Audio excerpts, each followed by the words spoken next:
Mbote mingi balandi émission na biso tozo kende wapi émission tozo kende wapi za pona changement de mentalité et ça ko permettre biso to avancer to progresser na kati ya mentalité moko ya malamu. En tout cas nazo pesa ba merci mingi na ba abonné na ngai ya sika vraiment eza na batu mususu oyo ba yebi ngai sika en tout cas bozo atana bino ya kolanda ba vidéo na nga bokoza la décité eza na batu mususu pe ba yebi bo découvrir nga na tozo kende wapi maman Nicole aza pe na Moisanza officiel eza toujours YouTube nanga kuna pe ba vidéo ezali ya malamu nde na lobaka changement de mentalité eza pe na bato belé ba misusu ba yebi ngai na baspe belé ba mama mususu omona yebi nga na makambo ya ba conseil ya poso alors eza na bato pe ba yebi nga tango na kotaki na YouTube na makambo ya ba analyse ya kopesa ba conseil voilà pourquoi nazolinga na rappeler loko po eza mwa pasi mingi na communauté na biso donc omuntu mususu omona yebi yo bien te mais alinga passer au critique alinga bandolo beloko boye eza na difficulté makasi bato belé baluka koyeba bato te me baluka ka koloba makambo bato et puis ko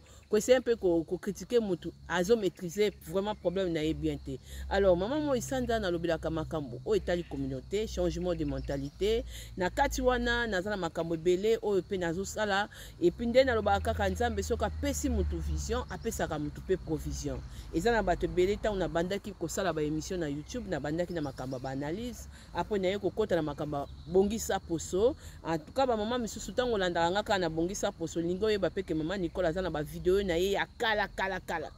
ba 5 cas passé eza makamba ba analyse linga pe misusu po oyeba ba misusu pe ba ozana problème ya santé soko zotala ba vidéo okoyoka ba témoignage maman Nicole alobelaka makambo ya maya makina citron ndenge za ko aider biso na kati ya santé tout ça toujours ezali ba vision oyo nzamba za ko permettre biso to avancer nango to zwa implice ko te pa nzambe en tout cas lelo na memeli bino sujet moko eza très important na zoloba toujours eloko moko bandeko na biso batamangala toza wana pona kosungana nazo pesa pe ba merci mingi na ba abonné na nga ba oyo pe botiaka ba commentaire ba oyo pe bo partager ka ba vidéo ba j'aime na bino merci beaucoup eza toujours ça fait partie na solidarité na soutien na kati ya musala oyo yango moni na leki vraiment pona ko bakisa implice na kati ya communauté makamba poso na ko côté ya poso metango ozo bongisa poso no zala na mayele na mutu eloko eza important yango wana okoki kolinga kate mama Nicole ya koloba makamba poso mena mutu eloko moko eza te eza malamu te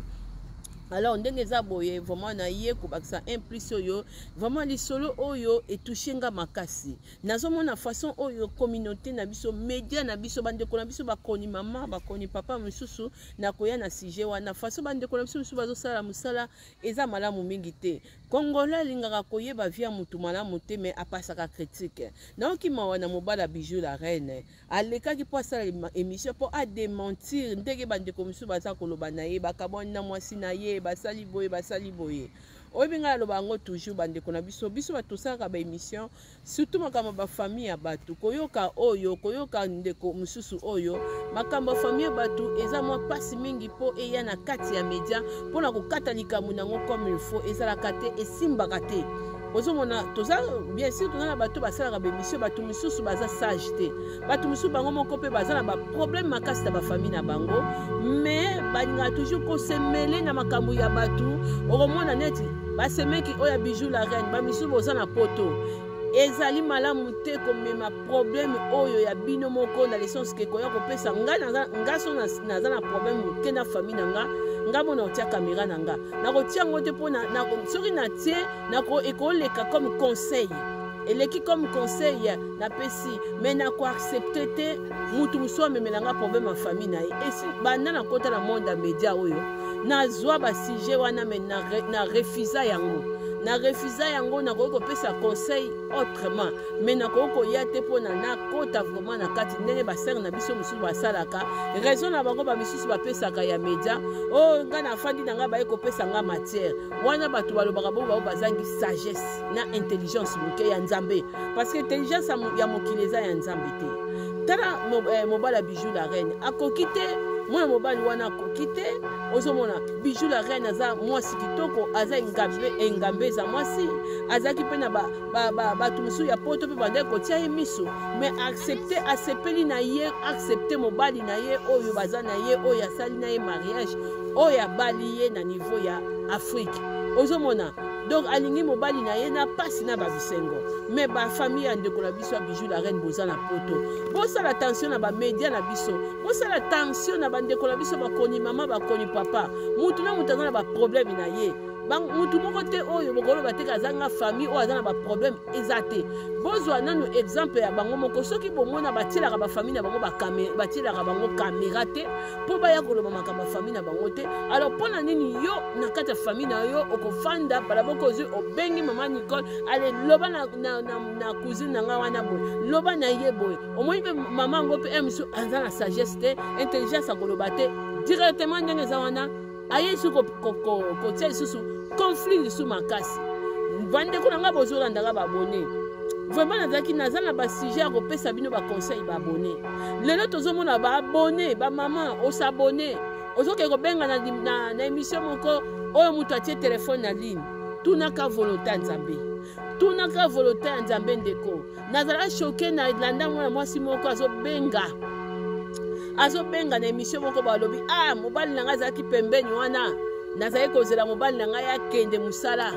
comme ça nabenga nanu mais azosala makambo wana mobali na azalaki si place te donc mwasi wana aza d'accord ayebi ke mobali na alingaka buzoba te boni eza na basi ebele basalaka yango ozoya kozwa songisongi na kati ya internet awa ozoya koramase babuzoba na kati ya internet awa motema dukuduku omoni ka sujet mutu moko boye yo fo benga yo moko ozana na makambo na ndako na yo bamama bodiscerne bozomona lelo nasi naloba bafille mosusu bozomona bango na bamedia baza koswana bazofingana bamisusu ozomona eza clique moko ya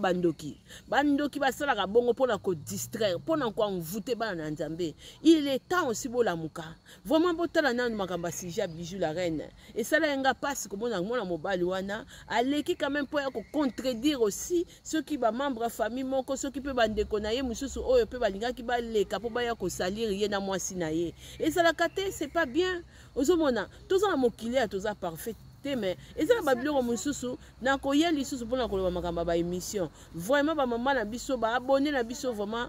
boza na droit mutu na mutu asala choix na ye mais mwana na nzambe nyonso faut discerner et puis soki oyebi ke état d'âme mutu wana malamu te keba kozwa problème na yo mpo kende kopesa yango na moto asalelo mission vraiment naye kopesa bravo na mobala Bijou la Reine quel que soit sous problème na bino mike mais congolais ndenge aza wana aizwaka likambo moto atikaka ya ye à côté vraiment eza pasi pe na média toza nango na banalize oyo bandeko la biso mosusu eza pasi mingi pe mawa bandeko parce que tala mobala Bijou la Reine aye ko défendre mwasi na ye par rapport ya quoi par rapport bandeko na ye ba misusu balobi ote Bijou la Reine ake ko panza famille ya bato mutu muso kolo ba Bijou pandi famille bato yo moko za mwasi misusu ebiso yo poza na basemeki na yo réalité oyo za na basemeki na yo vie oyo zo vivre na basemeki na yo mutu ayebi azate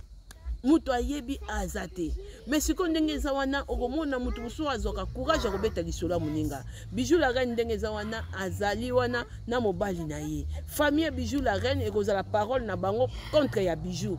la Reine pa kopesa point de vue na ye alors makambo o biso toyebi te kaka nzambe mutu ayebi biso pe bato oyo to ya ba média bandeko na biso mususu vraiment bo changer façon de faire des choses façon ya kosala mosala bandeko bo changer s'il vous plaît okofanda pe boyo mama osalaka mosala na yo détruit toujours ba famille ya bato be mission kaka ya kolobela makambo ba famille ya bato ba conseil kaka ya lukuta ya ba famille ya bato est-ce que kolinga mwana na yo aimite penya mosala ozosala wana yo moko na conseil ozobi ke mosala oyo eza nango mosala moko eza nango kitoko te na misusu nakosaka na apparence pa bato balandaka nga okolinga te en tout cas nga nayaka na émission awa te mpo na ndenge eza wana ya koya kotrompe bato te mais kobanga na nzambe yango bandeko bolandaka biso na ba YouTube oyo faut bosala très attention makambo eza minene makambo eza ya makambo ezali boza na discernement en tout cas nayaki koloba mpona likambo ya Bijou la Reine na basemeki na ye na bandeko oyo bazo ba Bijou la Reine akoti na famille ya bato apandi congolais mabe na ye azalaka ayebi likambo mutu te ndenge bandaki te oka bayebisi ye mbala moko alobi soki mpe aza na haine ya Bijou la Reine mbala moko abandi kolatisa ye réputation mabe eza malamu te bandeko surtout makambo ba les deux familles bandeko biso bato osaka ba émission to mona ka ngopena ba famille na biso to yaka olobango awa te to yaka kopesa ba détail pedia comme il faut te en tout cas il faut que la sage et puis mobala Bijou la reine papa en tout cas nzamba pambola yo na analyse na yo lekaki pona ko sala et puis conseil na kopesa famille ya mobala Bijou la reine bande kolanga s'il vous plaît ba maman ou ba papa so boza na poto vraiment internet oyo ekoko matisa pe koko kitsa internet oyo ekoko pota pe bino buzoba bande ko basi wa bazo sala théâtre to koko mélanger bango nyonso ka te ke baza bandumba te basi pe misusu apoto pe baza bandumba baza belé au moins aza pe na libala pe aza ndumba ke da ko sa ki ndumba na Kinshasa eza la basi belé apoto baza la bongo donc eza ingolo bate ke non bango ndi baza na masumu parce que basala ka ba théâtre non boye bananu komema likambo oyo na ndenge moko ya dignité pour la ndeko na bino mobali média oyo ba genre ya ba émission ba te belé mutu na mutu azoluka ayebana asala kombo na ye asala boye ekopesa bino solution te oyo eza conseil pour na famille mobala Bijou la reine en tout cas surtout bandeko ya basemeka Bijou la reine oyo boza na poto awa malembe bandeko na nga bokena makambo na kimia na malembe nyonso to ozomona bino bomonaka biso mo bato saka ba émission soko moni mutu ye moko nga mutu ndeko moko alobaki man Nicole malamu yo moko kutu ndenge tombokelaki frère wana oui nga mona tombokaki mais na kolinga te ke non mama moko to papa moko azolanda nga alobi te man Nicole zwa dossier alibota nga na osala ngote na kosala ngote donc ngai moko na koko ya oya nga na tomboki parce que na yebi ke non eleki mais na gérer yango mais ya mutu mususu na koyeba ko protéger parce que aweza monde te aweza monde te bandeko même yanga moko pe na ya nango penza pété pour eza monde te vraiment pour na Bijou la reine en tout cas eza libala ya bato baza basala ba théâtre na bango mais biso bato na poto est-ce que bomonaka déjà vie privée ya Macron na mwasi na ye ti yo baswanaki ndenge bandeko na biso bamisu boza na poto bosala ba analyse yo oza na poto na mboka ya loi yo so monaka déjà vie ya président na yo place oza to misusu ya ba star ya mboka wana na France, Belgique, Allemagne, Suisse yo monaka vraiment bakambo na bango etandamaka na réseaux sociaux eza mwa pasi soki journaliste wana tandi yango na akozala poursuivre parce que eza makambo moko ndenge eza wana eza bien te c'est la vie privée mais ba média na biso bozosala toujours part des choses te bazo poursuivre bino te parce que mususu obite nga naza na poto Bijou la reine naza musika Bijou la reine naza na Kinshasa nga naza donc eza mawa mingi vraiment na nga koloba pona belle famille ya Bijou la reine vraiment eza malamu te ya ko salir image na ye vraiment bo sungana comme il faut ko éviter pe YouTube ko ya ko beta masolo na ye apandi famille na bino te soki famille na bino panzanaki ezaki na ba problème bo gérer yango ozomona alors moi na mobali wana leki façon alobi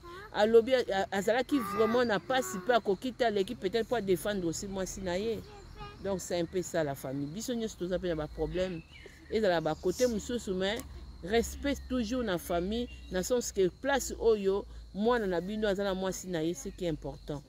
donc c'est un peu ça en tout cas nzamba za na bino merci beaucoup na ba abonné na nga tokutani prochainement pour na sujet mususu merci.